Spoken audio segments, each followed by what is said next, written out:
Hey guys, welcome back to my channel. আশা করি তোমরা সবাই খুব ভালো আছো। আমি খুবই ভালো আছি বলবো না, আজকে একটু খারাপ আছি কারণ কালকে রাত্রির একটা bad news. It's very bad for us, very bad. মানে কি বলবো, কিছু আমি জাস্ট স্পিচলেস। সারা রাত্রি শুধু গানই শুনলাম, ঘুমালাম না একটুও। মানে এরকমও হতে পারে, মানে লাইফ ইজ সো আনপ্রেডিক্টেবল।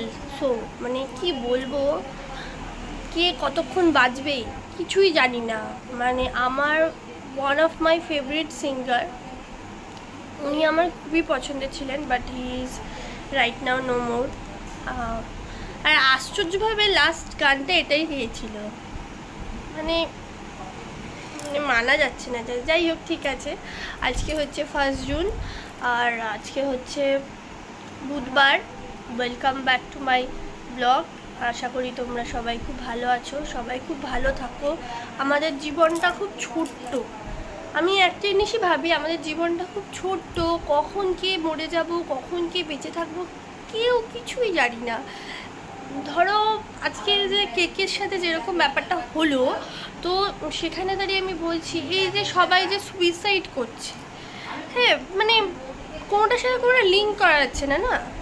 এরা দেখো, এনারা প্রোগ্রাম করতে করতে চলে গেল আমাদের ছেড়ে।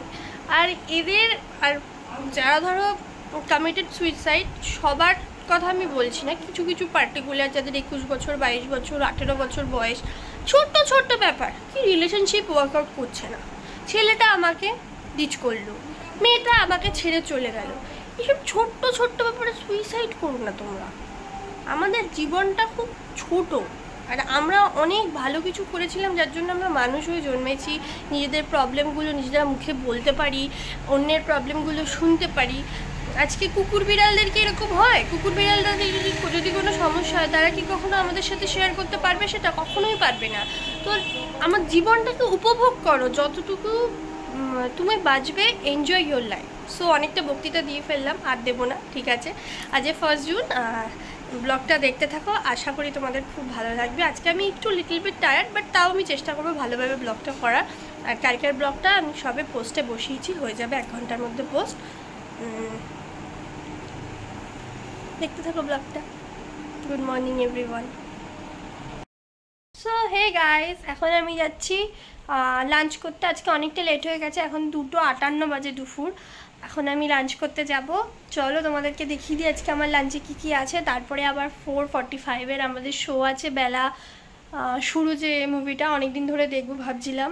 তো ওটা আমার মাদার ইন ল, মামি এদের সাথেই দেখতে যাওয়ার ইচ্ছা ছিল, বাট যেহেতু আমি এখানে হঠাৎ করে 1 সপ্তাহের জন্য চলে আসি, তাই মা দিদা এদের সাথে প্ল্যান হয়ে গেছে, এদের সাথেই ভাবলাম দেখে আসি, ওদের সাথে অপরাজিতাটা দেখতে চলে যাব। চলো এখন ঝটপট লাঞ্চটা করে দিই, তোমাদেরকে দেখিয়ে দিই কী কী লাঞ্চে আছে। তারপর দেখতে থাকো ব্লগটা। মুভি দেখতে যাব, আরও অনেক কিছু এক্সাইটিং করব, সব তোমাদের সাথে শেয়ার করে দেবো। তো গাইস, আমার আজকে লাঞ্চে আছে হচ্ছে রাইস, নিম বেগুন ভাজা, এখানে ভোলা মাছের ঝাল, এটা কালকে চুনো মাছের ঝাল, ওটা ট্যাংরা মাছের ঝোল, এটা হচ্ছে চাটনি, আর হচ্ছে মাই ফেভারিট ম্যাঙ্গো। আর এই যে এটা হচ্ছে আমার শ্বশুরবাড়ি গাছে ফলা ওই লেবু, কাগজি লেবু। তো চলো এবার ঝটপট করে আমি লাঞ্চটা সেরে ফেলি। সো আমরা বেরিয়ে পড়েছি, এখন মুভি দেখতে যাচ্ছি। কোন হল? রামকৃষ্ণ নৈহাটিতে, আমি চিনি না, মাল্টিপ্লেক্স বললো। তো চলো আমরা এখন রাস্তা দিয়ে যাচ্ছি, টোটোতে উঠেছি, একদম সিনেমা হলের সামনেই নামবো।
এখনও আসছে রাস্তা অন দ্য ওয়ে। আমরা দিদার জন্য ওয়েট করছি অ্যাকচুয়ালি। দিদা তো বলেছে 4:45 থেকে শো, আমাদের টিকিট আগে থেকেই কাটা আছে বুক মাই শো থেকে, কিন্তু এখন অনেকটাই বেজে গেছে। ওয়েট করছি, দেখা যাক কতক্ষণে আসে, তখন তো অন দ্য ওয়ে ছিল। দিদা আমাদের চলে এসছে, এই যে এসে গেছে। সবাই উঠে গেছে, একমাত্র আমরাই উঠতে পারিনি, কারণ আমরা পায়ে হেঁটে সিঁড়িতে চলে গেছিলাম, দিয়ে দরজা খুঁজে পাইনি, ব্যাংকুয়েট হলে চলে গেছিলাম। তো এখানে এলে সবাই 4th ফ্লোরে এসো, ওটাই সিনেমা হল, তা আমাদের মতো অবস্থা হবে। সিনেমা শুরু হয়ে গেছে, আমরা এখন নিচে লিফটের জন্য ওয়েট করছি। ঠিক আছে, দেখে নিলে। আর বিধ্বস্তভাবে ঘেমেছি প্রত্যেকে। একটু একটু মুখটা তুলে দেখিয়ে দাও। সো হে গাইজ, আমি এইমাত্র বেলা শুরু দেখে জাস্ট বাড়িয়ে এলাম। যারা এখনও মুভিটা দেখোনি, প্লিজ যাও মুভিটা দেখে আসো। মানে আমার কিছু বলার ভাষা নেই, এত সুন্দর। আর মানে বলে না, সেই একদম হার্ট টাচিং মুভি, খুব সুন্দর। যারা বোঝো, যাদের আবেগ আছে, তারা তো অবশ্যই বুঝতে পারবে মুভিটা কেমন। মানে আমি ঠিক ব্যাখ্যা করতে পারবো না, এতটা সুন্দর। সৌমিত্র চট্টোপাধ্যায়ের অভিনয়, হ্যাঁ, সাথী লেখা, মানে ওভারঅল কি বলবো, মানে অসাধারণ অসাধারণ। প্রত্যেকটা কথা, প্রত্যেকটা স্পিচ, ওনাদের তাকানো, ওনারা যে আর আমাদের মধ্যে নেই, এটা মানে আমরা প্রচুর লস করে ফেলেছি। যাই হোক, ঠিক আছে, মুভিটা জাস্ট খুব ভালো হয়েছে, খুব ভালো হয়েছে। আমি অবশ্যই রেকমেন্ড করবো সবাই যাও, দেখে আসো, ভীষণ ভালো হয়েছে। সো গাইস, আমার ডিনার ওভার। ডিনার আর দেখাতে ভুলে গেছি, আম ছিল, রুটি ছিল, কাঁঠাল ছিল, মিষ্টি ছিল, খাওয়া হয়ে গেছে। এখন এগুলো এইটা ল্যাপটপে এডিট করতে বসবো, তারপরে এডিট করে শুয়ে পড়বো। চলো, আজকের মতো good night, tata, love you all. সবাই ভালো থেকো, সুস্থ থেকো, সাবধানে থেকো। কালকে আবার একটা সুন্দর ঝকঝকে তকতকে ব্লগ নিয়ে আমি আসছি। টাটা।